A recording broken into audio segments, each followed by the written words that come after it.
AP NGO సభ ఏదైతే ఉందో ఆ సభకు సర్టెన్ కండిషన్స్ పెట్టి ఈరోజు అనుమతినివ్వడం జరిగింది. హైకోర్టు కూడా స్పష్టంగా తెలిసింది, ఏదైతే కండిషన్స్ పెట్టారో ఆ కండిషన్స్కి అనుగుణంగానే ఆ సభ జరగాలని. అయితే ఆ సభ లాల్ బహదూర్ స్టేడియంలో ఇండోర్ ప్లేస్లో జరుగుతుంది కాబట్టి, రెండోది ఆ సభకు అనుమతించినందుకు గాను తెలంగాణలో ఇప్పటికే 4-5 విద్యార్థులు ఆత్మబలిదానాలు చేసుకున్నారు కాబట్టి మనస్తాపానికి గురై నేను ఈరోజు హైకోర్టులో పిటిషన్ వేయడం జరిగింది. ఏంటంటే ఆ సభను ప్రత్యక్షంగా ప్రసారం చేయకూడదు. ప్రత్యక్షంగా ప్రచారం చేసినట్టయితే, లైవ్ టెలికాస్ట్ చేసినట్టయితే అది వాళ్ళు అక్కడ మాట్లాడేటువంటి మాటలు ఇంకా తీవ్రమైనటువంటి ఉద్రిక్తత వాతావరణాన్ని కలిగించి తెలంగాణలో ఉన్నటువంటి యువకులకు మనస్తాపాన్ని కలిగించి అది ఒక సంఘర్షణకు దారితీసేటువంటి అవకాశం ఉంటుంది. కాబట్టి అది లైవ్ టెలికాస్ట్ కాకుండా ఆపమని చెప్పి హైకోర్టులో పిటిషన్ వేయడం జరిగింది. అయితే హైకోర్టులో పిటిషన్ వేసినప్పుడు వాళ్ళు ఏదైతే సభ పర్మిషన్ తీసుకున్నారో కేవలం 15,000 మంది ఉద్యోగులు మాత్రమే అటెండ్ అవుతామని పర్మిషన్ తీసుకున్నారు. కానీ పర్మిషన్ వచ్చిన తర్వాత ఆ సభకు రాజకీయ నాయకులను ఇన్వైట్ చేస్తూ ఉన్నారు. మరి సీమాంధ్ర ప్రాంతం నుంచి పెద్ద ఎత్తున తరలి రావాలని చెప్పి పోస్టర్స్ కూడా రిలీజ్ చేశారు.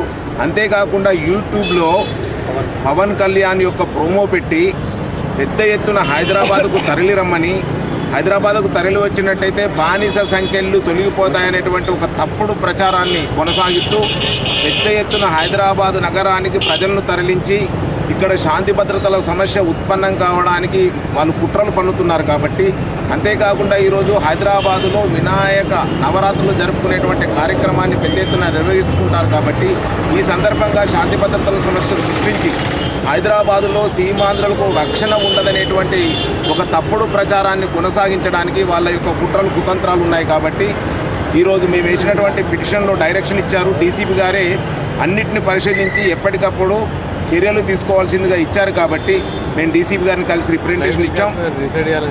అయితే డీసీపీ గారికి ఏం చెప్పామంటే ఈ విధంగా ఆత్మహత్యలు జరిగాయి, రెండోది వాళ్ళు ఈ విధంగా పబ్లిసిటీ చేస్తున్నారు, మరి హైకోర్టు ఏమో ఈ విధంగా డైరెక్షన్ ఇచ్చున్నది. కాబట్టి మీరు ఎట్లాంటి పరిస్థితుల్లో కూడా కార్యక్రమాన్ని లైవ్ టెలికాస్ట్ కాకుండా చూడాల్సినటువంటి బాధ్యత మీ పైన ఉందని చెప్పి ఈరోజు వారిని కలిసి మేము రిప్రజెంటేషన్ ఇచ్చాం. ఆ రిప్రజెంటేషన్ను పరిశీలిస్తున్నారు. హైకోర్టు ఆర్డర్ రాగానే తక్షణమే తగిన చర్యలు తీసుకుంటామని చెప్పడం జరిగింది. ఇక్కడి నుంచి మేము కమిషనర్ గారి దగ్గర కూడా వెళ్తాం. కమిషనర్ గారికి కూడా మా యొక్క రిప్రజెంటేషన్ అందజేస్తాం. ఇందులో కూడా రేపు జరగబోయే సభ నుంచి ప్రచారం కాకుండా చూడాల్సినటువంటి బాధ్యత ఈరోజు పోలీసు పైన ఉంది.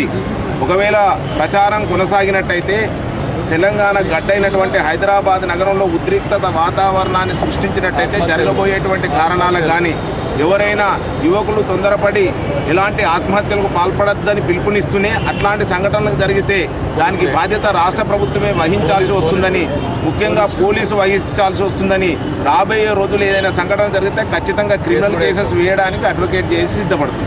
జై తెలంగాణ, తెలంగాణ, జై తెలంగాణ, తెలంగాణ, జై తెలంగాణ, ఖబర్దార్, ఖబర్దార్, ఖబర్దార్, ఖబర్దార్, ఖబర్దార్, ఖబర్దార్.